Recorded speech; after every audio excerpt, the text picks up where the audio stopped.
Good afternoon, students. Today we are going to discuss exercise question of metal and non-metal. So, first of all, we will discuss blueprint questions of page number 49. First question we have, write the electron dot structure for sodium, oxygen and magnesium. जब हम electron dot structure लिखते हैं तब हमने basically उनके outer configuration को, outermost shell की configuration को एक्सप्लेन करना होता है. So first we have sodium. Sodium का सिंबल जो है Na and what is its electronic number, atomic number is 11. ठीक है. इसके आउटर मोस्ट, इसकी इलेक्ट्रॉनिक कन्फिगरेशन क्या है, 2 8 1. इसके आउटर मोस्ट शेल में कितने इलेक्ट्रॉन्स हैं, 1. सो इसका मतलब है इसके वैलेंस शेल में भी कितने इलेक्ट्रॉन्स होंगे, 1.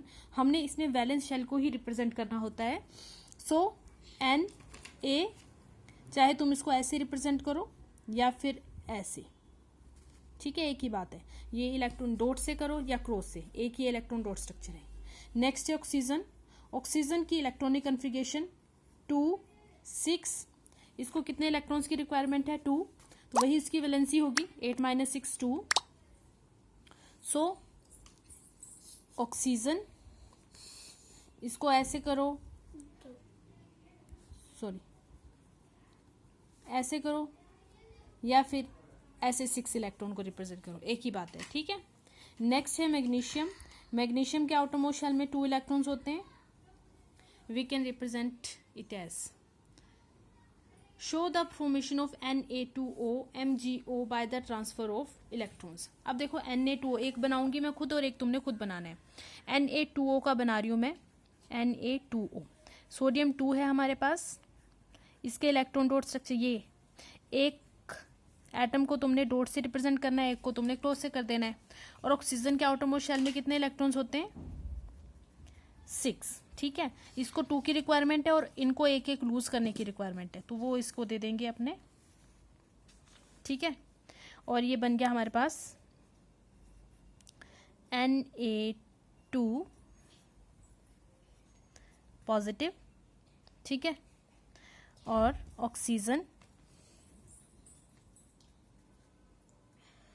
2 नेगेटिव, Na2O. इस तरह से ये बनेगा. इसी तरह सेम से मैग्नीशियम ऑक्साइड बनेगा. ठीक है. नेक्स्ट है, what are the ion present in this compound. इसमें आयन कौन कौन से हैं देखो. एक बने, फर्स्ट में आएगा तुम्हारे पास Na पॉजिटिव, O2 नेगेटिव. और सेकंड में क्या आएगा, Mg2 positive and O2 negative. ये आयन्स बनेंगे.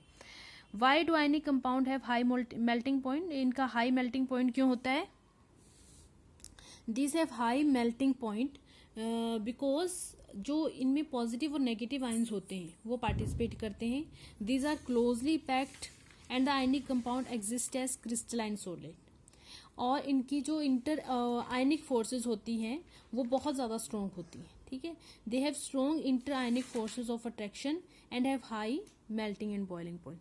इनकी जो इंटर मॉलिक्यूलर्स जो अट्रैक्शन है वो बहुत ज़्यादा हाई होती है, इसलिए इनका जो मेल्टिंग और बॉइलिंग पॉइंट है वो बहुत ज़्यादा हाई होते हैं. ठीक है. नेक्स्ट में जो इसकी एक्सरसाइज है ये, which of following pair will give displacement reaction. ठीक है. इसमें से डिस्प्लेसमेंट रिएक्शन कौन देगा, यहाँ देखना है सभी ने. NaCl solution of and copper metal. देखो कॉपर मेटल प्लस NaCl. अब हमें पता है Na is more reactive than copper, so it will not displace this. MgCl2 plus aluminium. ठीक है. अब ये रिएक्शन पॉसिबल है कि नहीं. MgCl2 सोल्यूशन में जब हम एल्यूमिनियम को ऐड करेंगे, यस क्या होगा,